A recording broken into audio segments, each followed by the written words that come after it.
Welcome student, माय self विरमेस. आपण बघत आहोत इयत्ता 7वीचा विषय इतिहास आणि धडा चालला आहे आपला 4था, शिवपूर्वकालीन महाराष्ट्र. म्हणजे शिवाजी महाराजांच्या पूर्वी महाराष्ट्र कसा होता हे आता आपण बघूया. प्रस्तावना. 17व्या शतकाच्या सुरुवातीस महाराष्ट्रातील बहुतांश प्रदेश अहमदनगरचा निजामशाह आणि विजापूरचा आदिलशाह यांच्या ताब्यात होता. मुघलांचा खानदेशांमध्ये शिरकाव झालेला होता. दक्षिणमध्ये आपला सत्ता विस्तार घडवून आणणे याचे उद्दिष्ट होते. कोकणच्या किनारपट्टीवर आफ्रिकेतून आलेल्या सिद्धी लोकांच्या वस्त्या होत्या. याच काळात युरोपातून आलेले पोर्तुगीज, डच, इंग्रज, फ्रेंच सत्तांमधील सागरी स्पर्धा आणि संघर्ष तीव्र होता. त्यांच्यात व्यापारासाठी बाजारपेठा काबीज करण्याची चढाओढ होती. पश्चिम किनारपट्टील गोव्यात आणि वसईत पोर्तुगीजांना अगोदरच राज्य स्थापन केले होते. इंग्रज, डच, फ्रेंच यांनी व्यापाऱ्या कंपन्यांच्या माध्यमातून वखारीच्या रूपात चंचू प्रवेश केला होता. या सर्व सत्ता एकमेकांना आजमावत व स्वतःला सुरक्षित ठेवत, तसेच जमेल तेवढे वर्चस्व करण्याच्या बेतात होत्या.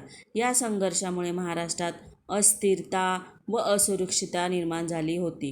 युरोपातील या वेगवेगळ्या लोकांना त्यांच्या शिरस्त्राणावरून टोपकर म्हणत. म्हणजे ते युरोप, इंग्रज, पोर्तुगीज, डच, फ्रेंच हे वेगवेगळ्या प्रकारचे टोप्या घालत, म्हणून त्यांना टोपकर म्हणत.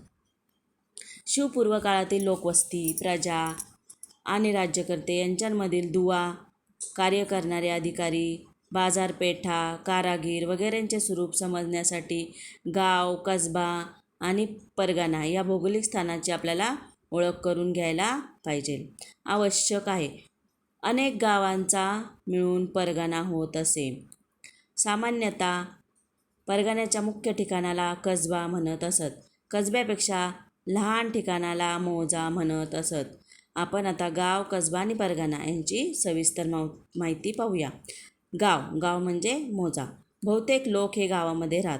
गावाला काय म्हणत? मौजा. पाटील हा गावाचा प्रमुख होता. लोकांना गावातील जास्तीत जास्त जमीन लागवडीखाली आणावी यासाठी तो प्रयत्न करी. गावामध्ये तंटाबखेडा होत असे तेव्हा शांतता निर्माण करण्याचं काम पाटीलकडे असे. त्याच्या कामात मदतीला म्हणून कुलकर्णी असत. जमा झालेल्या महसुलाची नोंद करणे हे काम कुलकर्णी करत असे. गावामध्ये निरनिराळे कारागीर असत.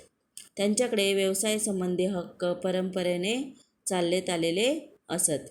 गावात कारागीर जी सेवा देत असत त्याबद्दल शेतकऱ्यांकडून त्यांना शेतीतील उत्पन्नाचा वाटा मिळे, त्यास काय म्हणत? बलूत. तसे 12 बलूत गावामध्ये होते. आता आपण बघू कसबा. कसबा एक मोठे खेडेगावच असत. सामान्यतः ते परगण्याचे मुख्य ठिकाण असे.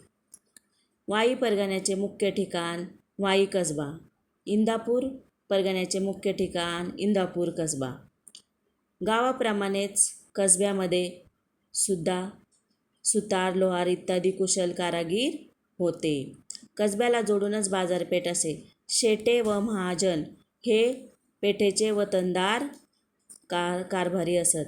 प्रत्येक गावात पेठ होतीच असे नाही, मात्र गावात पेठा वसवण्याचे काम शेटे महाजनाचे असे. त्यासाठी त्यांना सरकारातून जमीन आणि गावकऱ्यांकडून काही हक्क मिळत.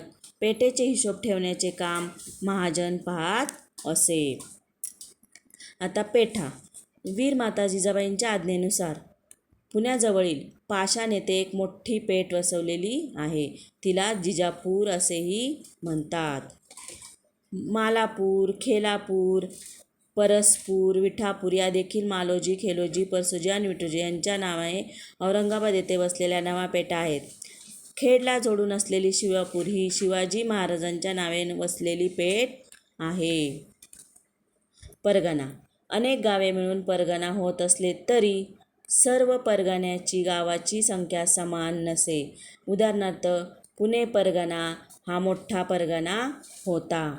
पुणे परगण्यामध्ये 290 गावे होती. चाकण परगण्यामध्ये 64 गावे होती. शिरवळ परगणा हा लहान होता, त्यात 40 गावे होती. देशमुख व देशपांडे हे या परगण्याचे कोण होते? वतनदार अधिकारी असत. देशमुख हा परगण्यातील पाटलाचा प्रमुख असे. गाव पातळीवर जे काम पाटील करत असे तेच काम परगणा पातळीवर देशमुख करत असे. तसेच परगण्यातील सर्व कुलकर्ण्यांचा प्रमुख देशपांडे असे. गाव पातळीवर कुलकर्णी जे काम करत असे तेच काम परगणा पातळीवर देशपांडे करत असे. वतनदार अधिकारी, रयत आणि सरकार यांच्यामधील दुवा होते. परगण्यातील गावावरती कधी परचक्र आले किंवा दुष्काळ आले, परिस्थिती निर्माण झाली तर रयतेचे म्हणणे सरकारकडे मांडण्याचे काम वतनदार करत असत.